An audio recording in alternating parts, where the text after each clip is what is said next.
Hi, welcome back to the Finley Formation. This is Brandon. This is Gage. And this is Jared. And continuing on our team countdown, it used to be for the draft, so we did a reverse draft order, but we're on past the draft, so we're on standings, I guess, now. Yeah, pretty much. So finishing towards the bottom half, number 11 was the San Francisco 49ers, a podcast favorite. Yes, absolutely. So this is pretty exciting for me to kind of dive back into this. They were established in 1944 by Tony Morabito. Their first season was until 1946, so 80 or 79 years. Mm-hmm. But they got a total record of 630, 526, and 16. So they're plus 104 in standings, or over 500, which is really good. Yeah. They started off as a charter member in the AAFC, which is the All-America Football Conference. They have 30 playoff appearances, so 30 out of 79. So a little less than 500. Yeah, that's not bad though. They do have 22 division championships. A lot of those ranging from the 80s through the 90s. I think when I counted it, it was like, so from 81 to 97, it was 13 or so division championships, which is pretty impressive. Yeah, heck yeah. And then most recently, in the 2000s, 22 and 23. Conference championships, they got 8. Most notably, the first 8 or 5 were Super Bowl champions, and then 81, 84, 88, 89, and 94, where they all went to the Super Bowl and won. And then most recently in 2012, 2019, 2023, where 2012 was Baltimore Ravens, ended up losing. 2019 and 2023 were both Kansas City Chiefs. Sad. Yep, we remember those pretty vividly. Yep. Yeah, even the 2012 when I was young, but it was a very memorable one because the power outages and all that. Yeah, the blackout almost helped us. I think, I don't know, besides the 2023, I think I felt pretty good about the 2023 one going into it. But the 2012, for some reason, just that team going against the Ravens, it was just like, man, this is their Super Bowl to win. It was just, I didn't think it was going to be that competitive, and they got pretty much the doors blown off them in the first half. It was like, oh, shit. Yeah. So it's kind of surprising. I don't know. The 2019 one, I don't remember. I think I was failing. They had a 10-point lead in the fourth quarter, so after the interception, it was kind of like, oh, this is awesome. They're going to win another Super Bowl, and it just went downhill after that. And 2023, I think I just had that sour taste in my mouth of the last time playing Kansas City and Patrick Mahomes. It was kind of like, I don't know how this is going to go. And the second they got the ball with a couple minutes left, I was like, it's over. It was, I felt the same way.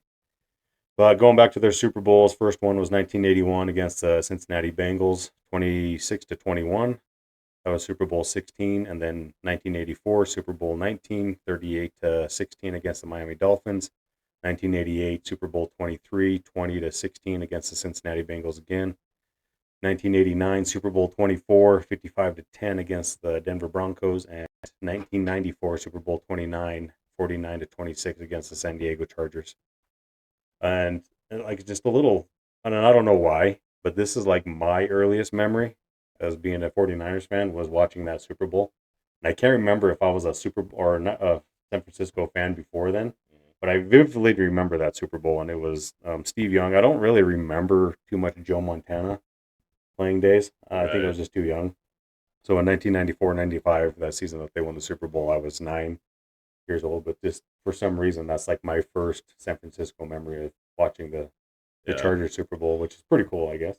So I have a story where the kids always ask me how I become a Niners fan, and what it was, my brother, he was going to a friend's house for a Super Bowl party. He was 4 years older than me. I was like, I think I was 8 years old maybe, and they went over there. Well, they all ditched me to go play football, so I was just sitting in the basement at this dude's house. I didn't even know the people, and I was just watching the Super Bowl, and it just happened to be Niners Bengals, and they ended up beating the Bengals. That was a close Super Bowl, and I'm kind of glad they did, because if it was the Bengals who won that game, I'd probably become a Bengals fan. But it was the Niners. That's how I became a Niners fan, was just watching them, and Joe Montana and Jerry Rice, all that stuff. But yeah, I was then after that, I think watching the Broncos game, that Super Bowl, was the first time I watched them as a fan. And that one I remember a lot more because I was a fan and I was rooting for them. And that was a blowout. That was ugly.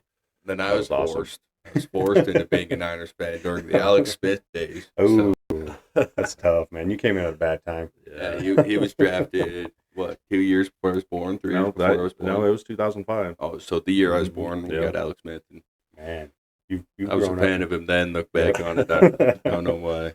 Yeah, I think when you really came into it, though, it was Kaepernick and all that when you really started paying more Mhm. attention and Yeah. everything, though, too. Yeah. So, I was a huge fan of Frank Gore, Mhm. yeah, uh, yeah, and heck then yeah. Kittle. I think Kittle really dragged me into it. Been loving Kittle Yep. since he came in. So Yeah. They do have 12 retired numbers, which that might be the most that we've seen on the countdown so far. So, number 8, Steve Young, quarterback. He was there from 1987 to 1999. Number 12, John Brody, quarterback, 1957 to 1973. Number 16, Joe Montana, quarterback, 1979 to 1992. Number 34, Joe Perry, fullback, 1946 to 1960, and then again in 63. Number 37, Jimmy Johnson, cornerback slash wide receiver. So he must have been the original. Yeah. Um, Travis Hunter. Travis Hunter. Yeah. He was 1961 to 1976. Number 39, Hugh McAnally, running back, 1952 to 1960. 42, Ronnie Lott, cornerback or defensive back, 1981 to 1990. 70, number 70, Charlie Kruger, defensive tackle, 1959 to 1973. 73, Leo Nominelli, defensive tackle slash offensive tackle. So he was another one. 1950 to 1963. 79, Bob St. Clair, offensive tackle, 1953 to 1963. Number 80, Jerry Rice, the GOAT, wide receiver, 85 to 2000. And 87, Dwight Clark, wide receiver, 1979 to 87. And then they do have 18 Pro Football Hall of Famers, so 16 players, 1 coach, and 1 owner. So you got Steve Young, Y.A. Tittle, quarterback, 51 to 60. Joe Montana again, Joe Perry, Jimmy Johnson, Hugh McNelly, Ronnie Lott, Patrick Willis, linebacker, 2007 to 2014. Dave Wilcox, linebacker, 1964 to 1960 or 74. Leo Nominelli again. Fred Dean, defensive end, 1981 to 1985. Bob St. Clair, Jerry Rice. Terrell Owens, wide receiver, 1996 to 2003.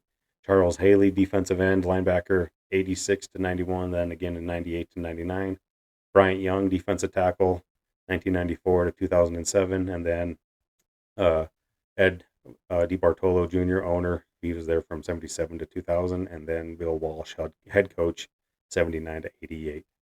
So just from retired numbers and Pro Football Hall of Fame, I don't think there was any other team that had more as far as just or Pro Football Hall of Famers.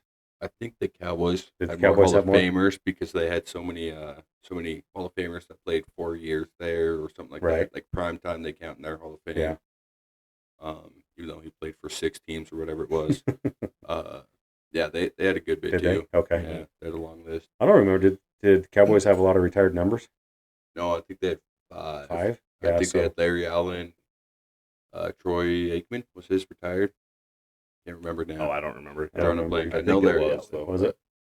Yeah, 12 might be the most, and that might be the most by far if I remember right. You On think there's retired numbers. any I player think- on the current roster that's going to have his I think number retired? the most is the team we're going to be doing next is the Bears.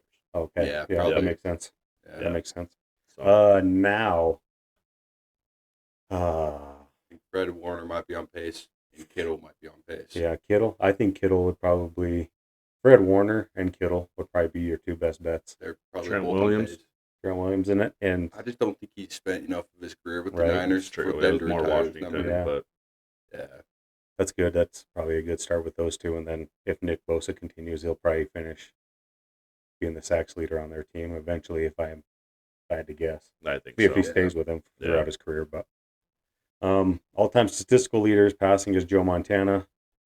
He finished with 35,142 yards, and he's also passing touchdowns leader with 244. Rushing is Frank Gore. Obviously, he finished with 11,073 yards. Joe Perry was the actual touchdown leader, which kind of makes sense because I always remember Frank Gore getting a ton of yards, just never any touchdowns. Yeah. Yeah. He played in Gage's era where they didn't score a whole lot of touchdowns. Yeah. Yeah. He was about the only offense, really. Jerry Rice receiving, obviously, 19,247 yards and 176 touchdowns. He is the all-time NFL leader in catches, yards, and touchdowns. Defensively, tackles is Patrick Willis. He has 733 solo tackles. Sacks is Cedric Hardman with 108. And INTs is Ronnie Lott with 51. Said 108. Mm-hmm. I just want to see if Bose is actually on pace for it. I think How so. long he'd have to play. Ooh, if I had to guess, I think he's in the 60s, 50s or 60s. Okay, so he has 62 and a half, and what's the record? 108. Oh, yeah, he has 62 and a half in 6 seasons. Mhm. So if he plays another 6, he'll get it. Yeah. He's going to need 5. some draft picks to work out. Yeah. That's what's going to happen. Take some heat off of him. Yep. Yeah. I mean, he had 18 and a half in 2022. So the sad part is I remember Alden Smith. Alden Smith, if he would have been an actual had his head on straight, he probably would have blown that sack record out of the water because he was getting 15, 16, 17 sacks this season. Yeah, I think he had 21 Mhm. at one point. That one season. But Mhm. he had Smith right next to him did, too. What is it, Jeremy Smith? Justin Justin Smith. yeah. Yep. So other notable players, quarterback wise, they had Jeff Garcia, Alex Smith, Colin Kaepernick, Steve Spurrier. Running backs Roger Craig, Garrison Hurst, Ricky Waters, Tom Rathman. Tight end Vernon Davis. Receivers John Taylor, Freddie Solomon, Michael Crabtree, J.J. Stokes. Defensively, we had Ken Norton Jr., Navarro Bowman, Derek Smith, Bill Romanowski, Merton Hanks. Always remember Burton Hanks because he had the little long neck, long neck. Every time he got an interception, man, he did a long neck. Jeff Ulbrich, who the name sounds familiar, he played for the Niners, but he's a defensive coordinator now. He kind of followed Saleh around with the Jets for a little bit. Now he's a DC, and I don't remember where he's a DC at now. He's a DC somewhere. Yeah. Justin Smith, obviously we just talked about him. Dana Stubblefield and Alden Smith. I don't know if there's any other names that ring a bell with you guys. One that he gets forgot about a lot because he only played like 10 games and retired medically is Chris Borland. Oh, yeah. Came in, averaged 10 tackles a game or 10 and a half tackles a game, something like that. Played 10 games. Yep. Yeah, he could have been a man. And it's like, yep, my head hurts too much. I'm done. Right. I think he led the NFL in tackles that year, didn't he? Yeah. I think so. That's wild. So, yeah. Because it was right after Patrick Willis and Navarro Bowman left. Yeah. And it was kind of like, oh, who's next man up? And he came and he led the league in tackles. I was like, all right, now we're kind of set again for the next couple of years. And he retires. Yep. I do remember that. Yeah, that was all the stuff when all the studies come out about CTE and all that stuff too. So I think it scared him pretty good. I think he already had one concussion, right? Yeah. The CTE studies came out, and it's like, dude, you're on pace to be one of the best, and it is. Then you just retire after 1 year. Crazy. Head coaches wise, their first head coach was Buck Shaw. He was there from 1946 to 54. He was 71, 34, 39 and 4. Then Bill Walsh, 79 to 88. He was 92, 59 and 1 with 3 Super Bowls. The all-time winningest coach is George Seifert. He followed Bill Walsh, 89 to 96. He was 98, 30 and 2.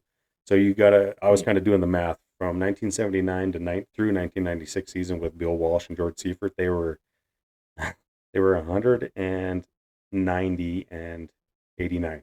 Nice. In those seasons. That's crazy. Pretty dominant. That is pretty crazy, yeah. And George Seifert, 2 Super Bowls, obviously. And then after Seifert, it was Steve Mariucci. He was pretty successful, too. He was 1997 to 2002. He was 57 and 39. Jim Harbaugh, 2011 to 2014. He was 44, 19 and 1. And then most recently, Kyle Shanahan, 2017 through the 2024 season. He's 70 and 62. That takes us into the front office wise. The co-chairmen are John and Denise Bartolo York. So Denise York is the sister to Eddie Bartolo. Okay.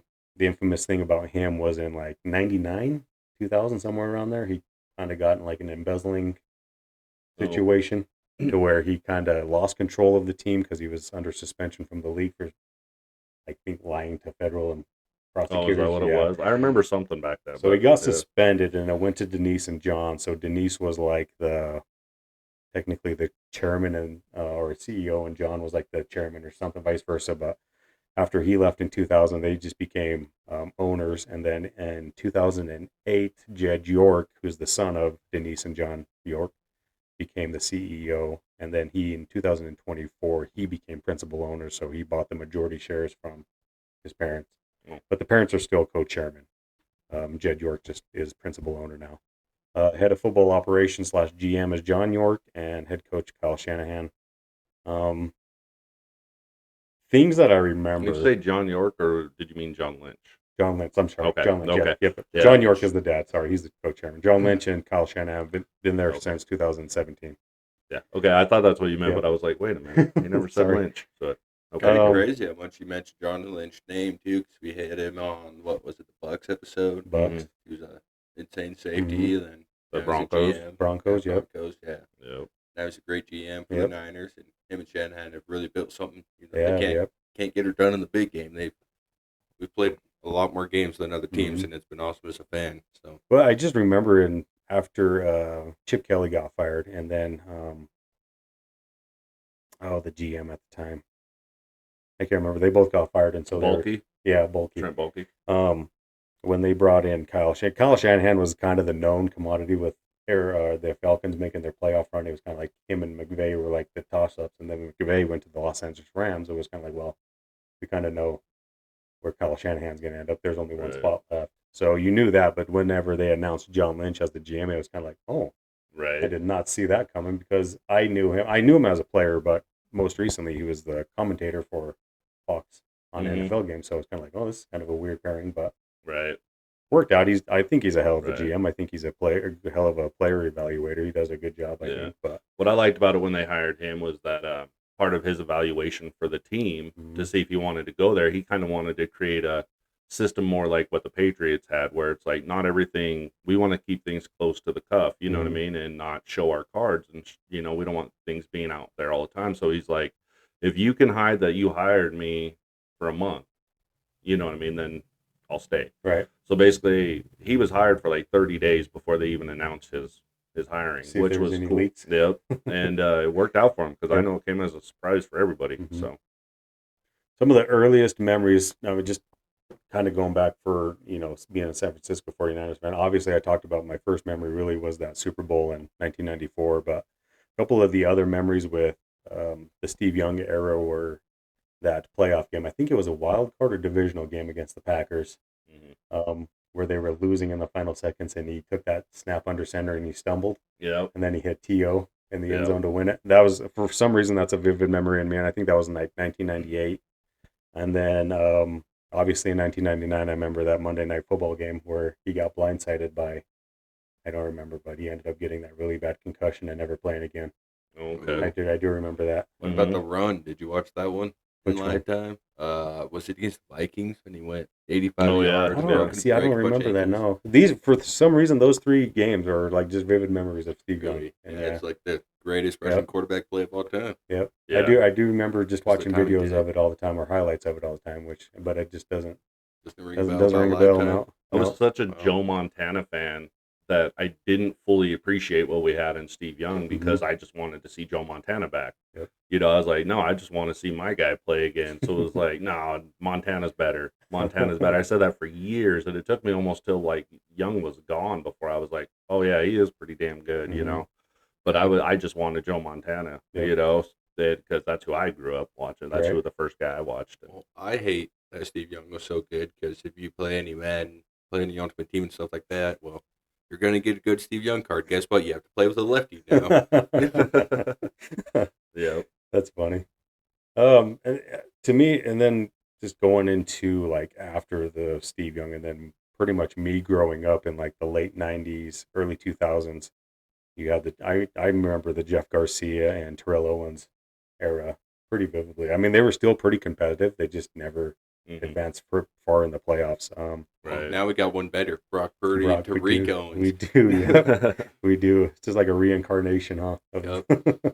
I don't know. Then after that, it was just they just weren't very good. So I just don't have very fond memories of the 49ers. And after the Jeff Garcia era and the Terrell Owens era, it was kind of like when Gage was talking about, or you talk about how Gage grew up in the Alex Smith era. It's kind of like those first like 6 seasons or 4 or 5 seasons were just terrible, bad. They were bottom of the barrel.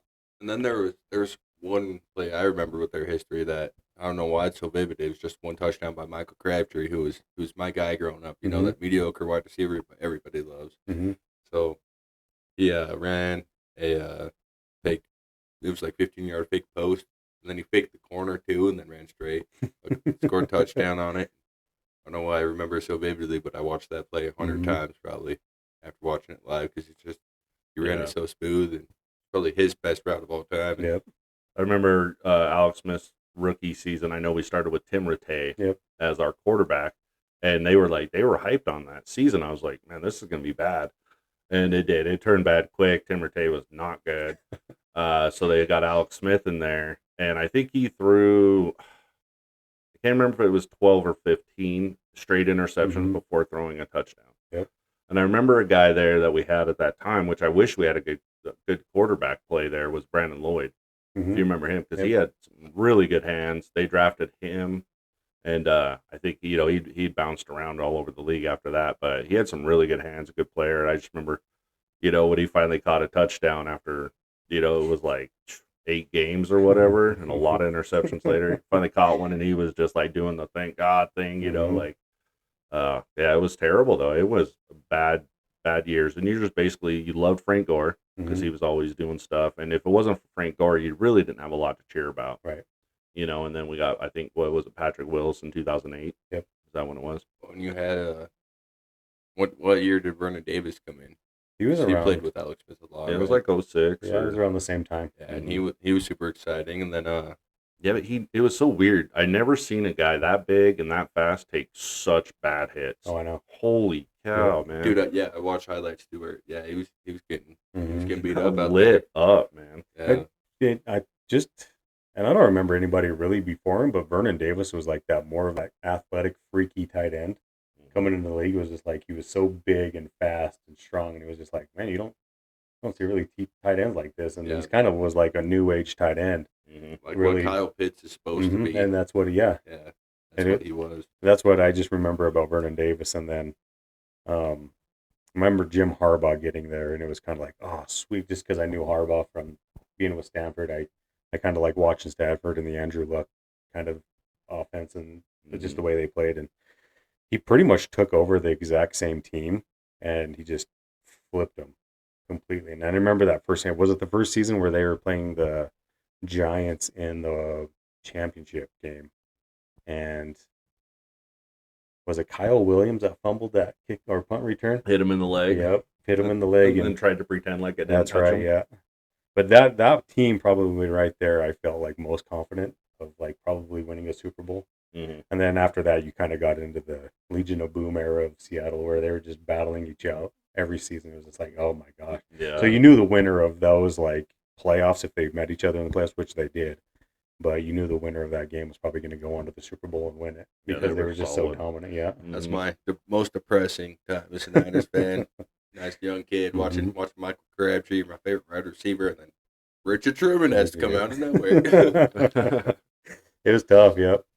Those last couple of years of teams of Jim Harbaugh, just so dynamic on offense because they really didn't. There weren't teams out there that had like a Colin Kaepernick quarterback, and just the way they were running that like diamond formation and running like a zone read type of with the type of quarterback that Colin Kaepernick was, where he could bomb it down the field or he could take it to the house. Mm-hmm. I just remember that Green Bay Packers, I think divisional game where he had 280 yards passing and 180 yards rushing. It was like, holy shit, dude, I've never seen anything like this before. Yeah. And then I just, like everything else with the 49ers, it seems like the moment it happens, it disappears just as fast too. So Right. it's like, oh, Right. geez. The flare up, and then he just went to shit after Yep. that. He really did. Yep. But That kind of takes us into recently. What I kind of wanted to hit on is where they're at kind of right now with their roster. And I want to go back to the 2021 draft. And I wanted to go back that far because the people that were taken in that draft were just finished up their 4th year. So a lot of these rookies are on 4-year contracts. So they would have been up for being re-signed.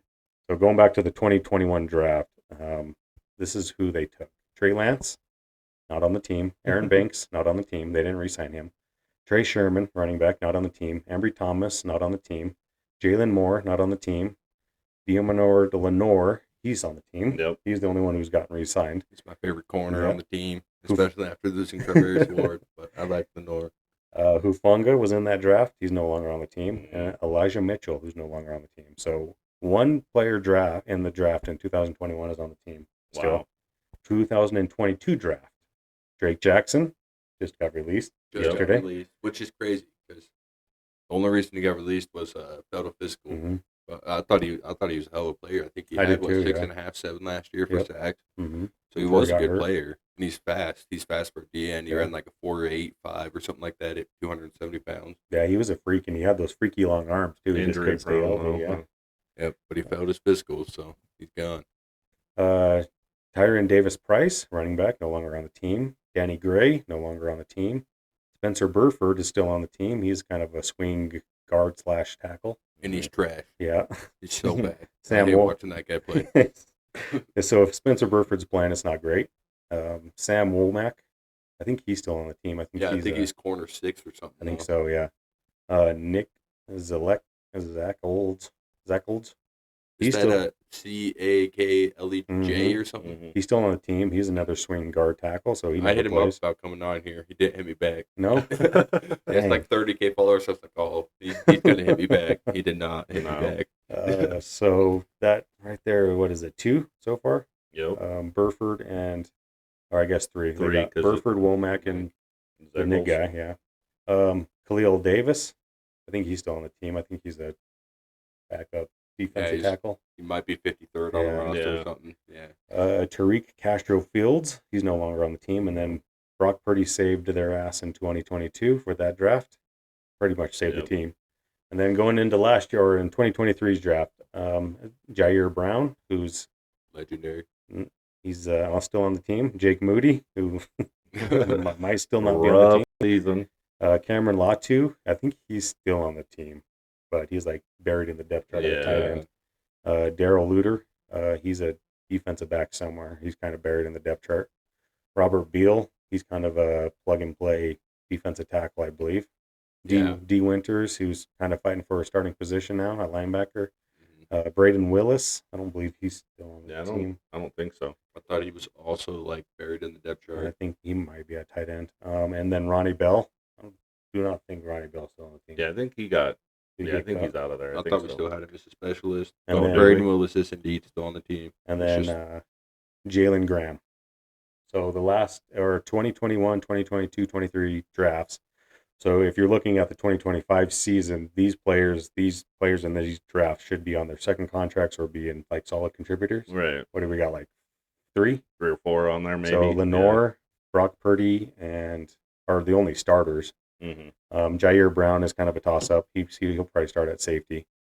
I think he's got huge upside, and I would like to see him get the start this year because I think he's kind of gone under the radar as a hell of a player. Yeah, I do too. I think he'll do better in a Robert Saleh defense than a Nick Sorensen defense. Yeah. So I think he's going to get better coaching, that's for sure. So I think his upside's high too. But to go through those 3 drafts, and you kind of look at it on their roster right now, their current roster, and it kind of shows. So the thing that kind of concerns me with like their roster, how it's set up for 2025, is they just don't have depth because they haven't drafted well.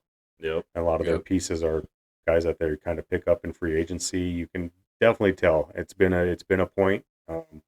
We've talked about it that last episode that we did, is they just do not re-sign offensive linemen to second contracts. They just don't do it. Yeah, It's they've been hitting on UDFAs recently with Jordan Mason and I thought there's a couple more we have currently playing that are UDFAs. So seems like they like to make them something and then trade them for a draft pick or draft somebody terrible with that draft pick. So I don't, just looking at their depth chart, receiver kind of worries me a little bit at the beginning of the year, depending on Ayuk, if he's healthy or not. DeMarcus Robinson suspended for like the first 4 or 6 games. Oh, I didn't hear that. He did, yeah. So your depth chart is, if Ayuk is on the IR to begin the season, is Ricky Purcell and Juwan Jennings, Jacob Coing, Jordan Watkins, Gage's favorite, Tariq Owens. I did really like that Isaiah Nayar. Yeah. Undrafted free agent. Yeah. Is that what he was? I really like that pick. From Wyoming to Texas to Nebraska. So it's a little bleak with Ayuk's not healthy. Mm-hmm. I mean, I don't know. I don't know if it's just a. I think having Jawan Jennings makes it all okay. Hopefully it does. And Yeah. the way Pearsall played too at the end of the year, the last 2 or And he 3 played games, well. he played really well. So He seemed to be really good over the Yeah, middle. he Good over did, the middle yep. target Brock's gonna have to find him. mhm. Mm-hmm. And then having a healthy Christian McCaffrey will probably be the biggest contributor to their success on offense. But offensive line wise, I think they're probably a little bit better with Ben Bartz being there rather than Aaron Banks. He was a little bit better run blocker in just the short amount of time that he was there. They return everybody else. And they really weren't as bad as people like 49er fans think they were as far as, on like numbers. Mikovits. yeah. Mikovits, it looked like he played like dog shit, but then statistically speaking, Right. he was actually a help. I think the wasn't bad. reason people think that it was very situational Mhm. when they broke down. Mm-hmm. You know, they might play decent most of the game, and then come fourth quarter, it's a breakdown on Mhm. pass protection, and then Brock Purdy's rushed, hurried and hit or whatever. Mhm. So Yeah, and to me, the biggest thing with their offense is, and I talked about it, was just CMC being healthy. He unlocks so much for that offense, yeah, and he can do pretty much anything. He can line up at wide receiver. He can line up at running back. He's one of the best running backs in the league when he's healthy. Yeah. George Kittle, best tight end in the league. Trent Williams, if he's healthy, he's getting a little bit older, but he's still probably one of the better left tackles in the league too. Probably top 2, top 3. dude's nasty. Yep. Yeah. Mhm. And then just so offensive wise, I'm not really too much or too worried about it. Defensively, the best thing that they did in the offseason, I think, is re-signing Robert Saleh, bringing some stability back to that defense. Mhm. After D'Amico left, they were kind of just throwing people. I mean, Steve Wilkes did a good enough job, I thought. I don't think him and Kyle meshed very well. Right? I think Yeah. they had different kind of philosophies on how that defense should be ran.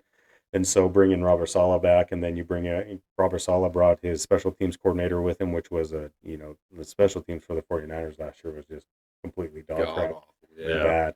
So bringing Brant Boyer from the Jets with him, and then they do have Gus Edwards too, or not Gus Edwards, Gus Bradley came with Robert Saleh. So having these senior defensive guys who know the system that can kind of teach these younger guys up on defense I think their defense is going to be probably pretty good again. Even I bet it's top 5 defense, even with losing. I mean, Greenlaw, he is a big loss because he had that energy we needed. But I think D. Winters is going to bring the energy. He seems like a pretty good replacement for Greenlaw.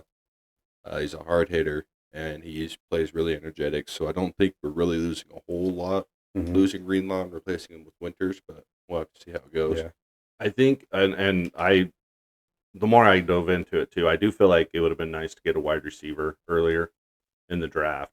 But I do agree with you guys. I like how they ended up going defense because it really did give them a lot of depth that they needed there.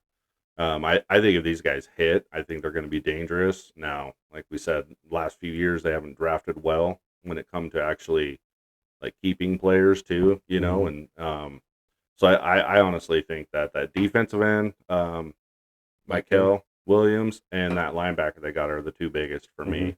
What was that linebacker? Nick Martin. Nick Martin. He's undersized. So, That's my issue with him. He's 6'1", 220 or something, and we play really aggressive. He'll probably be trying to meet running backs in the hole all the time, and he's just a little undersized for that. So yeah. Well, I mean, let's face it, injuries happen. Linebackers get hurt all the time, so they're going to need him at some point, even if it's just relief. He's going to need to come in and play. As far as draft wise goes, like in the draft itself, if you're just looking at that, he was a reach and didn't get a lot of high marks.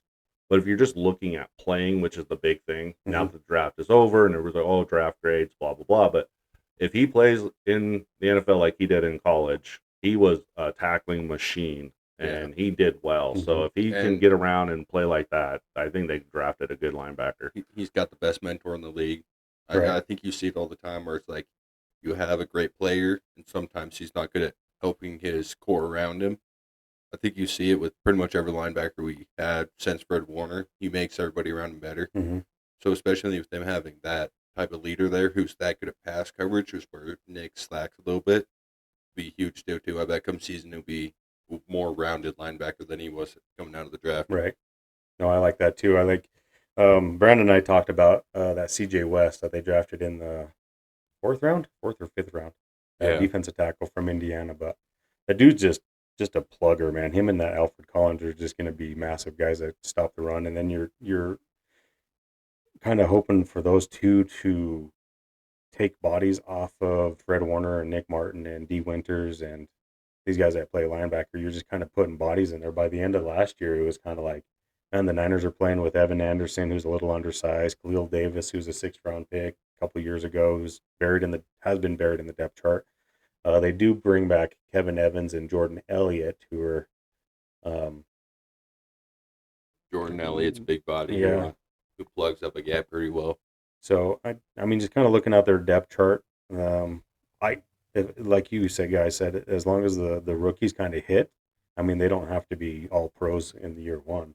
Mm-hmm. They just have to be solid, like contributors to where they're not just getting washed every time they're in there, and they're just like a negative every time they're in there. But Right. their biggest hole, I think, is obviously going to be with the news of Mustafa having his ACL. That's safety's position. Looking at the depth chart, it's Jason Pinnock, Grant Ritchie, George Odom. They did draft that Marquise Siegel. Mm-hmm. Yeah. I really like that Upton Stout. He's kind of projected as more of a nickelback, but his measurables and everything kind of matched up with the Williams that they had there. Right. That was really good. Yep. Mm-hmm. So they just got a hit. So I mean, it's easy to kind of say on paper that they did a decent job of filling holes, but the players have to hit too. So Right. I don't know. It just all depends on. The offense, like I said, I don't have any issue with the offense. They just got to stay healthy. As long as everybody stays healthy, I think. Who do we have below CMC now? Is it just Israel Canada? You got Elijah Mitchell will be back, so he's a dog. No, he's on the Chiefs. Yeah. Is he? Yep. Yeah. I thought he came back. No, they got Isaac Garendo. Jordan, and they drafted Jordan James. Jordan James, I don't know about him. He was the in the fifth round there. Yep. Yeah.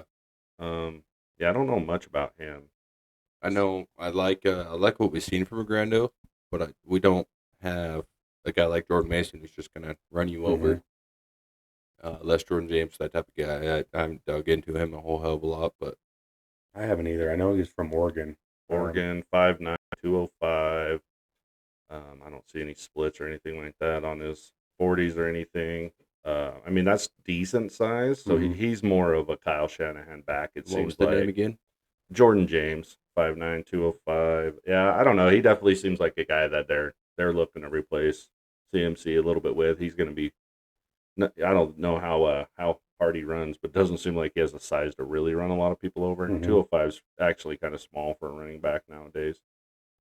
But yeah, I don't know. We'll see. I mean, that's going to matter. I mean, they have Garendo too, but what were they? Stuff. What were they down to?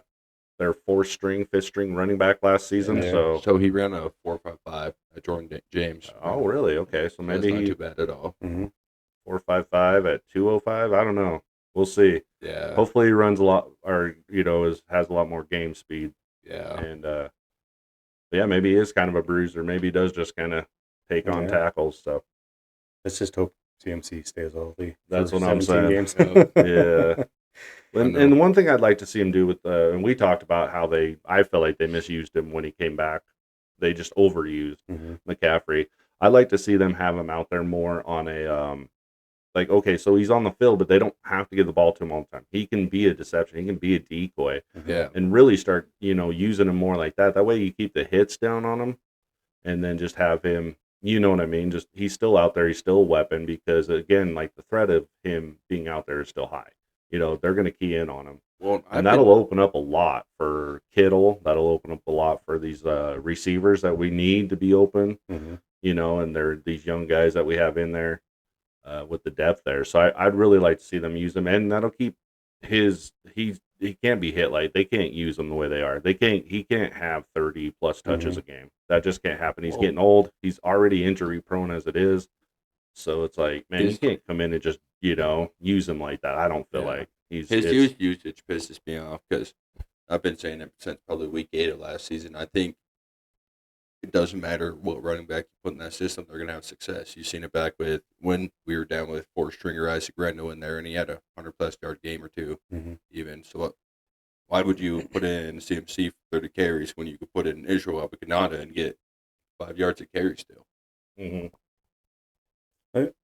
To me, the interesting thing to me with this offense is going to be like what they come out in. So like the last couple years with like Debo and Ayuk and Kittle and Juszczyk and McCaffrey, it was always, the 21 personnel. You had your CMC and Juszczyk as your two, and then George Kittle as your one tight end, and then three wide receivers. Or I'm sorry, two wide receivers with Debo and Ayuk. But you could Kyle Shanahan could dictate what the defense was going to pretty much be based up in, because if you're going to line out in base, well, he's going to move Debo. Or if you're going to line up in base, he's just going to probably throw it all over the yard, which when you have a running back who could catch like Christian McCaffrey can, it kind of makes sense. Or if you want to line up in nickel and go a little bit lighter, well, we're just going to kind of line up in heavy personnel and just pound it down your throat without actually having to swap out personnel. And so I think we're going to see more 12 personnel. Yeah, and that's what I was thinking CMC too. with, especially in that new tight end we signed who only blocks. Luke Farrell, all he does. 20 million to block. Luke Farrell, 20 million to be a secondary left tackle. Yep. So I think we'll see a lot of 12 personnel, split tight end, 12 personnel, and just CMC, Israel, not any running back. They're just going to run down your throat with a lot this year, I feel like. Yeah, and I think you're going to see Juszczyk, like you said, even with Farrell being out there. I don't think they're going to be lining up under center with like an I formation too much anymore. Yeah, I think it's going to be more of a straight back passing game rather than play action and stuff like that. With I agree with the 12 personnel. I don't think you're going to see. They're just going to have to, because they don't have a Debo out there anymore to where they can kind of dictate where he can line up, because he can line up in so many different spots with Christian McCaffrey too. So that was kind of like the thing, is if Debo and Christian were out there, and Juszczyk could be a fullback, running back, tight end. He could split out. So it's just be interesting without Debo being there anymore. What their offensive identity is going to be. They're going to be way less creative, which I kind of like. I think he got overzealous with his own playmaking mind and caused a lot of trouble with the amount of play action stuff. When you have Trent Williams, when he's healthy, you can just hand it off behind him, and you're going to have a semi-truck laying down the left side. You put George Kittle out there with Trent Williams on the left side, and nobody's getting through that. You can just, especially setting Kyle up, your running backs got all day. So I would love to see a power run, especially with Don Pooney developing. He had a hell of a year last year, so I hope it's a lot of power run this year. Yeah, hopefully the blocking on the outside is still good. I mean, for the last few years, their blocking by the wide receivers has been excellent. Yeah. Well, we still have Juwan, who's going to be murdering people and getting thrown at him and stuff. Yeah, and I know Debo really excelled there, so I think that's where I feel like we're going to miss him the most. Because I think he was falling off on on his other things. I feel like Ayuk's getting there, but I feel like he was the worst on the Niners roster about it. That's where our boy Luke comes in. Right. Throw another tight end out there. Well, then I was looking at this wide receiver we did get, and I think he's our second pick in the 4th round, Jordan Watkins. I don't know much about him either. Come out of Mississippi, Ole Miss, 5'11", 196, so he's not a big wide receiver. Is he going to be another, what am I thinking of? Slot receiver. Slot receiver. And maybe, that'll kind of take away from Pearsall a little bit if they're healthy. I think that's Pearsall's spot. So, I don't know. Jordan Watkins, it's kind of an interesting pick because he's kind of a smaller guy. And I feel like, Ayuk isn't huge. Right. Pearsall's not big. The only one they have that's decent size is Juwan. So, it's like, I feel like they probably could have gone for a bigger receiver. That's why I thought if they would have went earlier, they could have got a bigger wide receiver, somebody who gives them a little more I think chance to block on the outside and do everything. I don't know if this is true or not, but I'm pretty sure I've seen stuff on Jordan Watkins, and I think he plays like he's bigger, though. Oh, really? I'm pulling up his combine score right now, so he's fast as hell. You're at a 4.37, and he's got a 37-inch, 36.5-inch vertical jump. Okay. So he's definitely a deep threat guy. So he's going to be a speed guy. Yeah, that's awesome. They do need speed. So. Yeah, I was hoping to see his bench press in here, but he didn't do it. Well, that's cool. I knew we were going to spend more time on the Niners than probably any other team. It's just the way it goes when you got us. We're all Niners fans, and that's just the way it's going to be. God, this team, I don't know where we feeling like this. I felt like they had a terrible free agency. I felt like even though they wanted to save some money, I felt like there was a couple guys out there they could have went and got pretty easily. One Got thing, some good value out I of. know you're trying to get us off this episode pretty quick, but one thing we haven't mentioned that we need to talk about is how much is Brock getting paid? Oh, yeah, good call.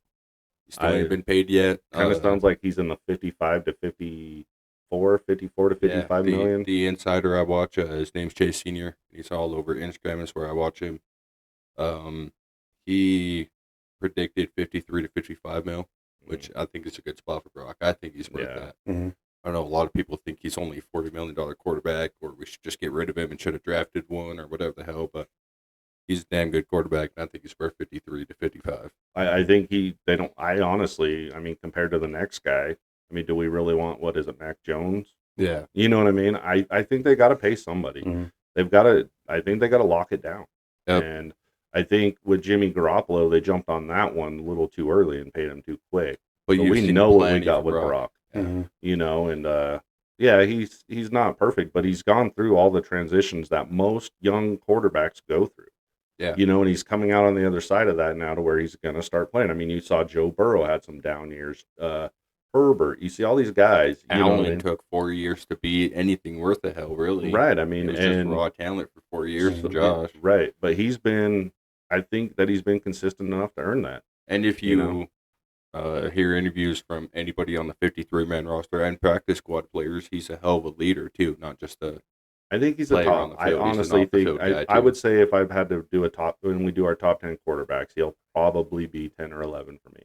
I think he'll be a bit higher for me. And so, that's going into that this season, which I think will probably end up being his most composed, should be his best season. You usually see he's maturing. You've seen his pocket presence coming along last year. You've seen his accuracy is getting there a little bit. He felt comfortable over the middle this year. Yeah, I think he's worth 53 and 55. Yeah, so you just even I know it's not the end all be all, but you look at all like the advanced quarterback metrics. He's top 5 pretty much in everything ever since he became a starter for the 49ers. So you're getting 2.5 years, maybe a little more than 2 years of change of games of stats on him. So for him, and it's not just a small sample size. It's not like just 6 games and he kind of balled out for 6 games. Yeah, it's not a shitty Jordan Love situation. Yeah. We watched him play for more than 6 games.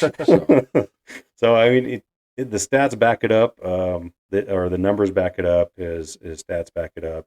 All the metrics and everything. His win loss backs it up for sure. His win loss, he could be $60 million quarterback. So I just go back to the Super Bowl.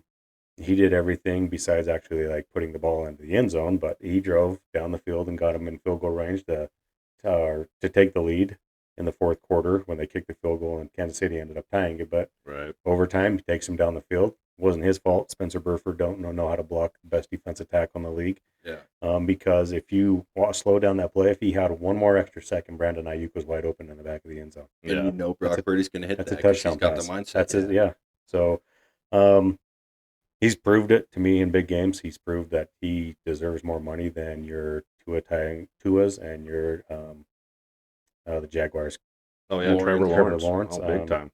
So those guys are getting paid 53 to 55 million. So he deserves at least that. Yeah, that's what I mean. Yeah. If we could get him for that, I think it's a steal. Because like you said, I'd have him over Trevor Lawrence any day out of the year. So Yep. I'm comfortable with paying him. Yeah, heck yeah. Okay, but back to predictions now that we got that. Okay, yeah. So I think, in my opinion, going into this season, I really feel like we're going to bounce back. I don't see, God, I hope I don't see it being as injury prone as last season. That would be terrible. Yeah, who's their team doctor? He needs right. I actually think if they stay healthy, unfortunately, I don't see their cap being as high as what it had been, like 13 or 14 wins. But I see like their ceiling is probably, for me, I'm seeing 11 or 12 wins. And that, I think a little bit of that is the insurity of Seattle and the insurity of Arizona. And I know they both drafted well. I feel like, anyway, both Seattle and Arizona did. But they still got to pan out. And I'm not so sure about Sam Darnold. I think the Niners can get to him. and Seattle did a little bit up there for their offensive line. I know they drafted. They were the ones who got Zabel, which you don't like, so you think they're going to own that's him. a great pick. Please, Seattle. Go But I get like Zabel. him. I like him, and but I still think their offensive line still they're work in progress. So I think that they'll compete, and the Rams are obviously I still think going to be really tough right now. I think they are the class of the division going into this season, in my opinion. But I think the Niners will play them tough, and so I'm saying 11 or 12 wins. And they got an easy schedule. They got the easiest schedule, That's what I was about to go on. If they stay completely healthy and they don't have Fred Warner go down or Ayuk go down again or some huge injury, I think they go 13-4 and win the West and have the first or second seed in the NFC. Nice. Now, I know they're not going to stay completely healthy because the Niners can't do that. So I think realistically you're looking at 11-12 like you said. But if they are completely healthy, they have the roster and with Solid being back, they have the coaching staff, they have the GM, they have the front office, they have everything you need to be a 13-win team. They just need to stay healthy and put it all together. Yeah, to me, it just depends on same thing. It's the same thing we've been talking about is health. I don't anticipate Ayuk being out there week one. I can see him maybe taking the first 3 or 4 weeks off, starting the season off on IR. So if they can kind of weather the storm, the first 3 or 4 games that he's gone and finish, maybe if they're like 3-1, 4-0 without Ayuk, that'll be kind of an indicator of how their seasons I think is going to go, because if they can bring Ayuk back fully healthy into that offense where they're already winning games and kind of clicking on offense, I think the sky's the limit for them. I can see them winning 13, 14 games. I think their floor is probably only 10. Even if they have like 1 or 2 injuries. The big one to me is if CMC stays healthy, if he plays 16 games, we're going to say 16 games. If Trent Williams plays 15, 16 games, I think their floor is 10-7. But if they can kind of stay healthy, I think their ceiling is probably 14-3. Oh, wow. Yeah, I like it. If they don't go without a massive injury there, they have a good chance to take the NFC again. Mm-hmm. No, fair enough. And if that defensive end, Michael Williams, hits and he's able to take pressure off of even if he's able to go and get Bosa. 6.5, and just take it by build himself a name to take pressure. Right. And the DT, if those big 304 pounders, they're gonna take up bodies. So I think we're looking at a insane pass defense this year. And probably hoping we always have a legendary run defense because Fred Warner is just flying around, killing running backs all day. So yeah, okay, yeah. I mean, I think our hopes are up. So I kind of agree with you. I was seeing more of a floor around like 8 or 9, but I could definitely see 10 as well. So I don't think we're going to see another 6-11 though. I honestly don't. I think that they're a much better team. I think it's very 6-11. Unfortunately, I think it's very possible because our team doctors ass. I think it'd be an anomaly if they have that many injuries and everything goes the wrong way that it could for them. So we always have 10 injuries come week 6. So okay, well, we did a nice deep dive here. Of course, we're Niners fans. This episode ran long. We all knew it was going to. This is awesome. I couldn't wait to get to this number. Jared, you did great. I know we were all hoping that we were, all of us were going to get him, and it just fell on to Jared. You got him in the draft for the most part, so I did. I did. Somebody else. Yeah, so it was fun. So yeah, if you like this, you like our content, you think Jared did a good job, make sure to like and subscribe. We try and put out 2 a week, so if you looking for football content during the off season, we'll make sure we have some out. So make sure to like, subscribe. If you're on Podbean, follow. Just stay in touch. Put some comments out. Luke Atkinson, he's been putting out comments on most of them. Yeah, we love seeing the comments. So yeah, tell us what you like, what you don't like. Argue with us a little bit. It'll be fun. Okay, thanks for listening. This has been the Finley Formation.